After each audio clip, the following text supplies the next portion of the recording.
Hello, magandang gabi, magandang pagkakataon muli sa ating lahat mga kapatid.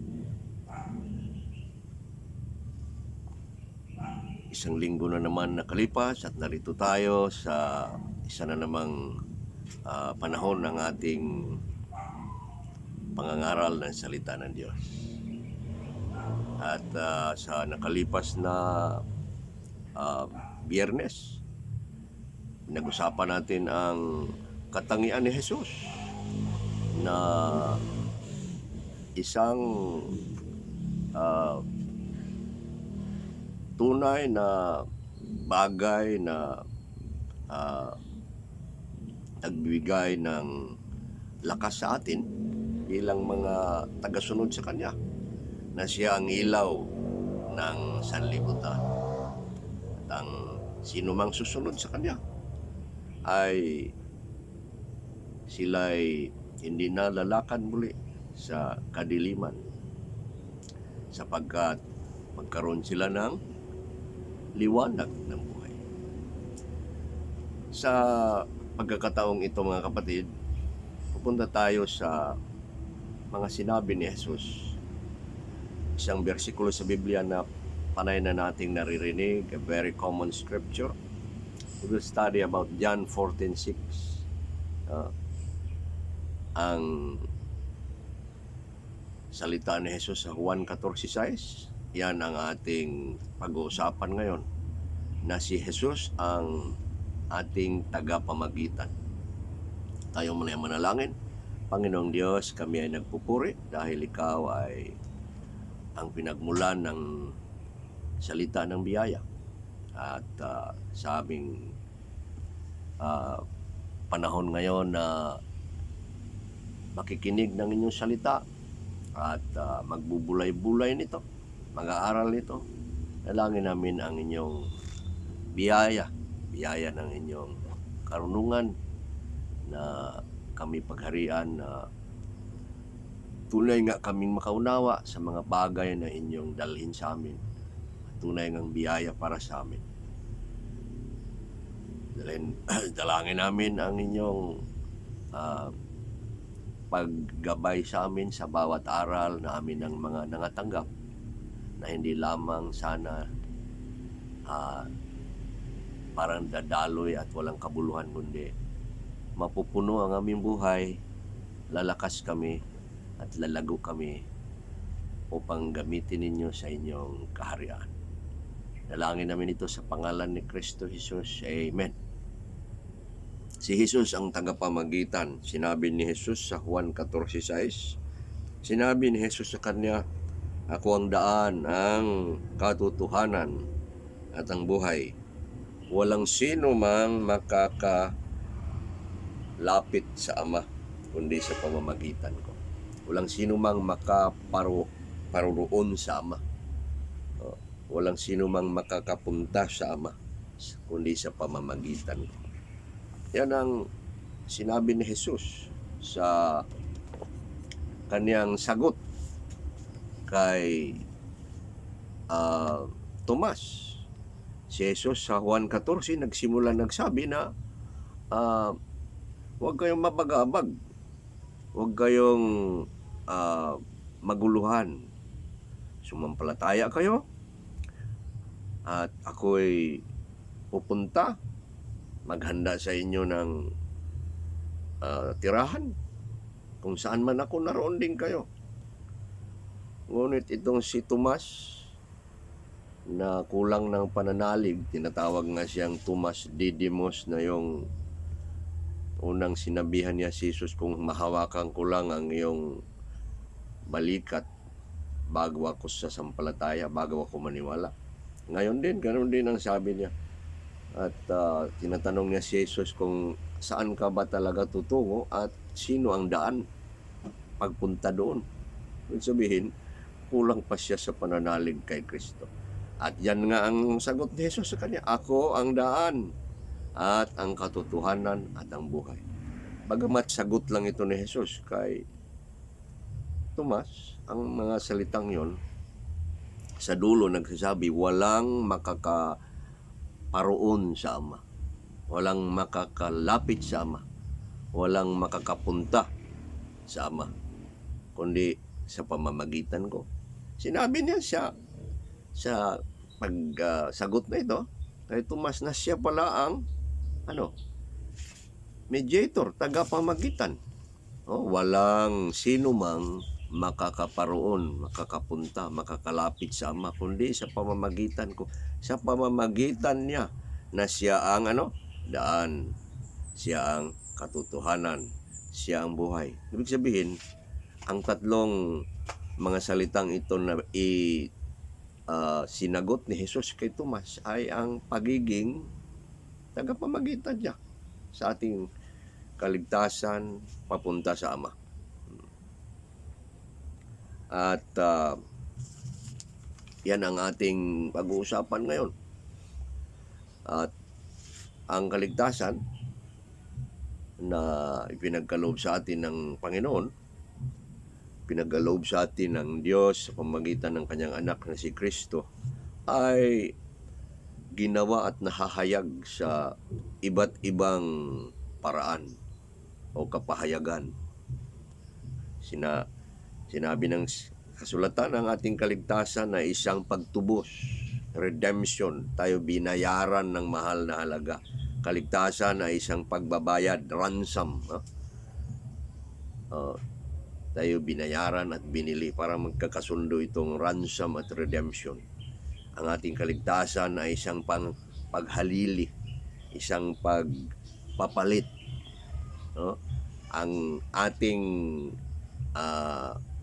ginawa ay si Jesus ang naghalili, naging kapalit sa atin. So salvation is substitution. Ang Kristo ay ginawa ang atin para sa ating kaligtasan. Ang ating kaligtasan din ay tinatawag na sakripisyo. Sakripisyo at pag-alay. Nung dati nag-aalay sila ng mga hayop at sa pag-aalay nila pinapatay nila at kinukuha nila ang dugo. Ganoon si Kristo. Naging alay at sakripisyo. At sa Biblia nagsasabi katapusan. Iisa at hindi na mauulit na sakripisyo at alay si Kristo. At katapusan, ang ating kaligtasan ay ipinahahayag na isang pagkakasundo. Pagkakasundo. Isang pagpapanumbalik ng ugnayan. Ang isang mabuting ugnayan o relasyon ay nasira. Ang magkaibigan ay nagkaaway. Ganoon ang tao at ang Diyos. Dahil sa kasalanan, nagkaroon tayo ng sigalot. Nagkaroon tayo ng hindi magandang ugnayan. Namatay ang ating relasyon na nawala. At sa pamamagitan ng kaligtasan ni Kristo na isang pagkikipagkasundo,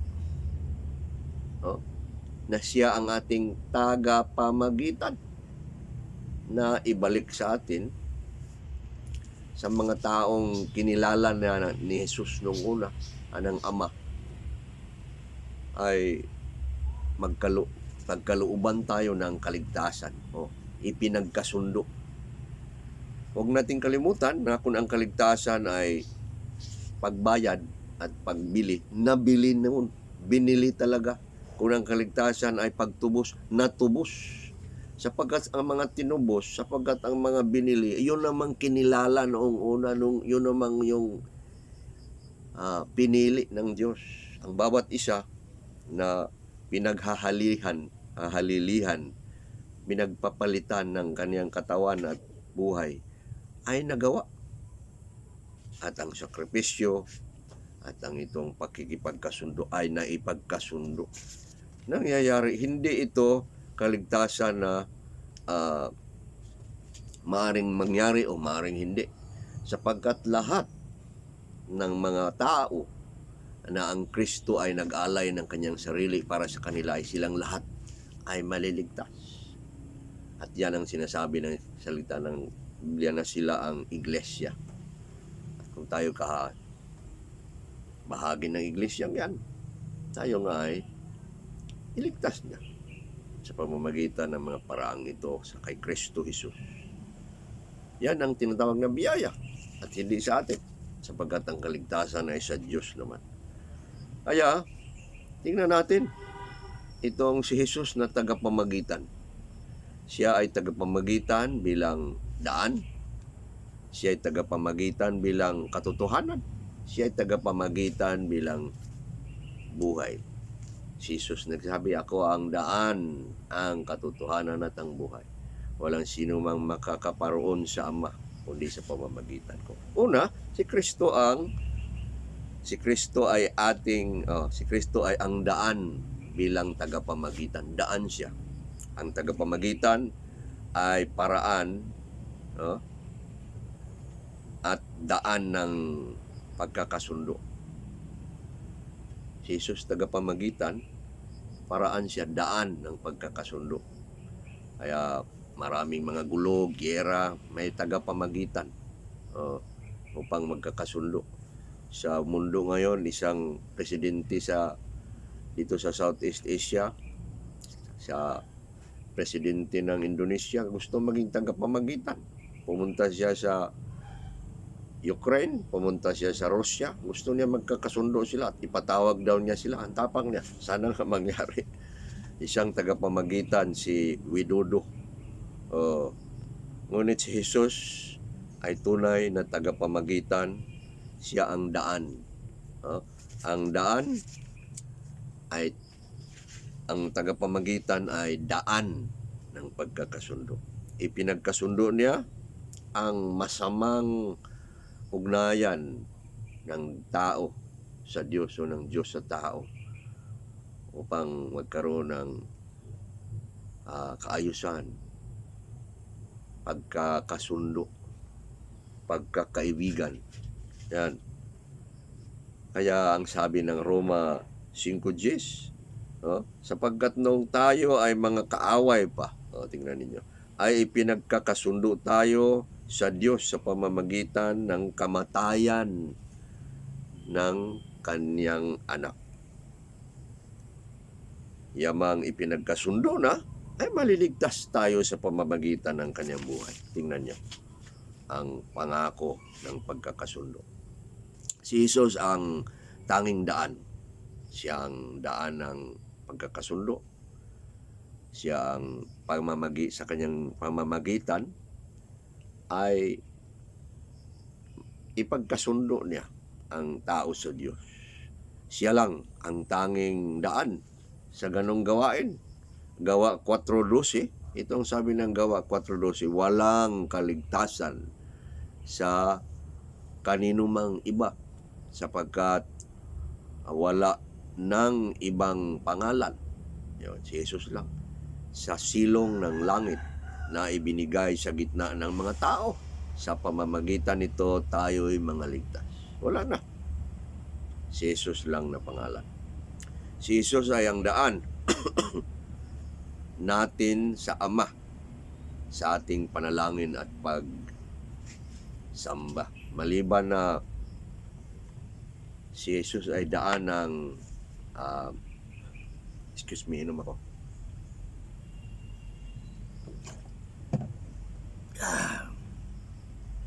Si Jesus ay ang daan natin sa Ama sa ating panalangin at pagsamba. Kaya ang ating panalangin, ang ating pagsamba ay nangyayari ng si Jesus ay ipinagkasundo tayo sa Kanya. Paano ba ang kaaway, ang isang makasalanan na hindi pinatawad, hindi ipinagkasundo na manalangin, na ikaw ay magsamba? Hindi ka tatanggapin. Kailangan ang Kristo na tagapagligtas ay lumapit ka at sumampalataya, nagsisisi ng inyong kasalanan, at ang sabi ng kasulatan, ikaw ay ipinagkasundo. Yan ang sabi kanina ng Roma 5:10. Okay. Si Jesus ang daan ng mga pagpapala. Hindi lang siya daan ng kaligtasan, siya din ang daan ng pagpapala. tagapamagitan siya ng mga pagpapala. Ang mga bagay na dapat tanggapin natin sa pamamagitan ng kayamanan ng kaluwalhatian ni Kristo. Sabi ng Pilipos 4:19, subalit ipagkaloob ng aking Diyos ang lahat ng inyong pangangailangan ayon sa kanyang kayamanan sa kaluwalhatian sa pamamagitan ni Kristo Jesus. Tingnan nyo, kayamanan Diyos sa pamamagitan ng anak ay pagkaloob.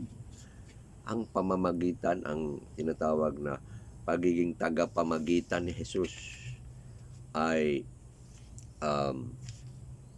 tunay na biyaya para sa atin, sa ating kaligtasan, sa ating panalangin, sa ating mga pagpapala. Sa ating panalangin at pagsamba, nangailangan lamang na ang ating mga puso ay at buhay ay malinis upang patuloy tayong tanggapin, pakinggan sa ating panalangin at tanggapin ang ating pagsamba kagaya ng ginagawa natin ngayon. Pangalawa, si Kristo ay ang katotohanan bilang tagapamagitan. Tapos natin kinilala na ang tagapamagitan ay daan. Si Kristo ngayon ay katotohanan bilang tagapamagitan. Ako ang katotohanan, pangalawa sabi niya. Sa kaligtasan ng pagkakasundo ay kailangan ang katotohanan, no? Nagagawa ito sa pamamagitan ng katotohanan. Sapagkat hindi maaring hindi dalhin sa katotohanan. Maraming mga kasunduan ang nasira dahil sa hindi katotohanan ang nangyayari. Maraming panlilinlang na pagkakasundo. Gagawa sila ng ganito, ganyan. Mamaya sirain nila sa panlilinlang, sabutahe. At ang kaligtasan na inialay ni Jesus bilang tagapamagitan ay katotohanan. Bilang katotohanan na tagapamagitan, si Kristo ay tinatawag na salita. Siyang salita ng katotohanan. Makikita mo sa dalawang talata ng Kolosas 1:5 at 6. Tingnan niyo ang tawag sa Ebanghelyo ni Kristo. Ang 5 nagsasabi, ang Ebanghelyo ay salita ng katotohanan. Salita ng katotohanan. Si Kristo na sa Ebanghelyo ay ang salita ng katotohanan. So ang Ebanghelyo, si Kristo naman ang Ebanghelyo, siya ang salita ng katotohanan. Ang ating kaligtasan sa pamamagitan ng Ebanghelyo, salita ng katotohanan. Ibig sabihin, pag tayo ipagkasundo sa Ama, lalapit tayo sa Ebanghelyo, kay Kristo sa Ebanghelyo. At ang Ebanghelyo ay ang salita ng katotohanan. Yan ang sabi ni Jesus, ako ang katotohanan. Hindi kayo mailapit sa Ama kundi sa pamamagitan ko na katotohanan. Ang katotohanan, sabi niya, salita ng katotohanan. Ang Ebanghelyo, salita ng katotohanan. Kaya kung tatanggap tayo ng mga maling Ebanghelyo na salita ng kasinungalingan, ay delikado. Hindi tayo maipagkasundo sa Ama. Sa versikulo 6, biyaya ng Diyos sa katotohanan. Matapos niya sinabi salita ng katotohanan, ngayon naman, biyaya ng Diyos sa katotohanan. Yun. Pangatlo, bilang katotohanan na tagapamagitan, si Jesus ay ang pinagmulan ng lahat ng katotohanan. Lahat ng katotohanan na kailangan nating malaman, maintindihan, tanggapin ay nagmula kay Kristo, sapagkat si Kristo naman ay ang salita. Ang salita, ang buong kasulatan ay si Kristo. Di ba ninyo alam na pag nagsalita ang Ama, si Kristo ang nagsasabi? Sabi ng Juan 1, sa pasimula ay naroon ang salita, at ang salita ay suma sa Diyos, at ang salita ay Diyos. Ang salita. Sa Henesis, kapag nagsasalita ang Panginoon, Si Jesus. Kaya ang lahat ng kasulatan ay si Jesus, ang salita. At ang salita ay katotohanan. At si Kristo ang pinagmulan, bukal ng lahat ng katotohanan. Juan 1:14, itong sabi. At nagkatabang tao ang salita. O tingnan nyo, nagkatabang tao ang salita, nanahan kasama natin. At kasama natin ang kanyang kaluwalhatian. O nakita natin ang kanyang kaluwalhatian. Na kaluwalhatian ng bugtong na anak. At puspos ng biyaya at katotohanan. Tingnan nyo, puspos ng biyaya at katotohanan. Ni katiting na kasinungalingan wala sa kanya. Kaya laging nakahamon si Jesus sa kasulatan. Sino sa inyo ang sasabi sa akin na ako'y may kasalanan? No one ever has dared to tell Jesus that he has sinned. No? Wala siyang kasalanan. Siya ay ang totoo at katotohanan. Ganon sabi. Kaya napakalinaw sa sinabi ng kasulatan. Bilang katotohanan, tagapamagitan, si Kristo ay nagbibigay ng kalayaan. Ang kanyang katotohanan, na siya ang sa paraan ng pagiging tagapamamagitan niya gamit ang katotohanan, sapagkat siya naman ang katotohanan, ay nagbubunga, nagreresulta, nagdadala, nagdudulot ng kalayaan. Juan 8:32, sabi niya, makikilala ninyo ang katotohanan at ang katotohanan ay ang magpapalaya sa inyo. Ngunit bago niya sinabi yan na makikilala niyo, sinabi muna niya sa 31, Juan 8:31, na kung magpapatuloy kayo sa aking mga salita, kayo nga ay aking mga alagad at makikilala ninyo ang katotohanan. Ibig sabihin, ang buhay Kristiyano, mga kapatid, gaya ng pagsabi ni Jesus sa mga nananampalatayang Hudyo, ang ating buhay nagpapatuloy sa salita. Dahil although mayroon tayong kalayaan nung kumilala tayo sa Ebanghelyo, ngunit ang ating kalayaan sa kasalanan, sa ating mga masasamang makalaman na gawa, ay patuloy na sinisira sa pamamagitan ng katotohanan. Kailangang mapapatay, mawawasak sa salita ng katotohanan ang bawat dumi, ang bawat kasamaan ng kasalanan na nanatili sa ating buhay. Yan ang sinabi ng Kolosas Kapitulo 3, no? Sabi ni Pablo matapos niya sinabing, ituunin niyo ang inyong pag-iisip sa mga makalangit na mga bagay. Katapos sa mga 5 hanggang sa mga naiiwang mga talata, sabi niya, patayin na ninyo ang mga ito. Ang dami. Sapagkat yun ang kalayaan natin sa bawat kasamaan na ipinakilala ng katotohanan. Yun ang magpapalaya sa atin. Naway, mga kapatid, sa ating mga mensahe, bawat mensahe na naririnig natin ay isang panahon ng kalayaan. May mga bagay na wala tayo noon dumating.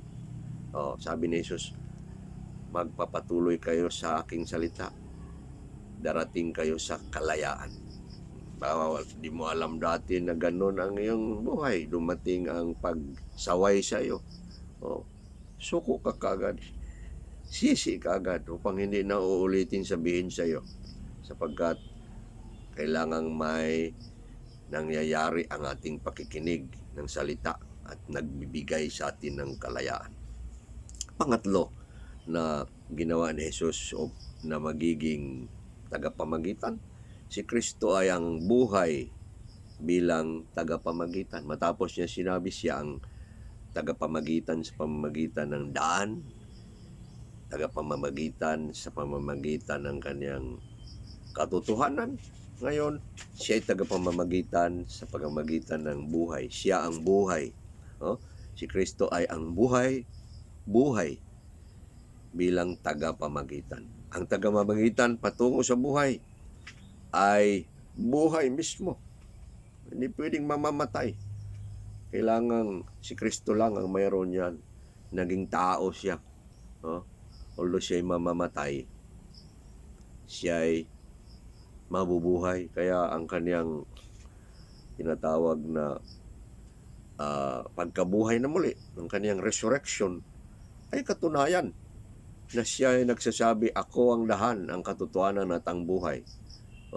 Namatay siya nga, pero sabi ng Biblia, tumikim lang siya ng kamatayan at ang kanyang pagkabuhay na muli, nagpapatunay na siya nga ang tagapamagitan na buhay. Ako ang daan, katotohanan at ang buhay. Ang tagapamagitan patungo sa buhay ay buhay mismo. Si Kristo lang ang maari. Siya ang pinagmulan at lumikha sa lahat ng buhay at may buhay. Buhay ng laman, buhay natin, buhay ng lahat ng laman sa mundo, lahat ng may buhay na mga kahoy, hayop, mga tanim, anumang may buhay, siyang pinagmulan. Lahat ng hininga, buhay sa espiritu, ang ating spiritual life na tayo binuhay na muli. Tayo binuhay na muli ni Kristo. Noong tayo mga patay, sabi ng Episod 2:5, tayo'y binuhay sa pamamagitan ng kanyang kapangyarihan. Bago tayo sumampalataya, huwag niyong kalimutan yan. Bago ka sumampalataya at nagsisisi, binuhay ka muna.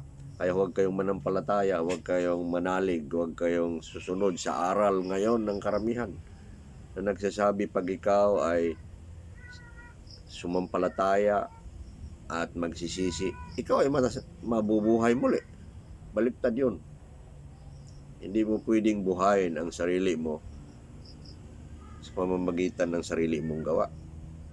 Ang patay ay buhayin mo na bago makakagawa ng pagsisisi at pagsampalataya. Siya ang pinagmulan ng lahat ng buhay. Katapusan ang pagpapasakop at pagsunod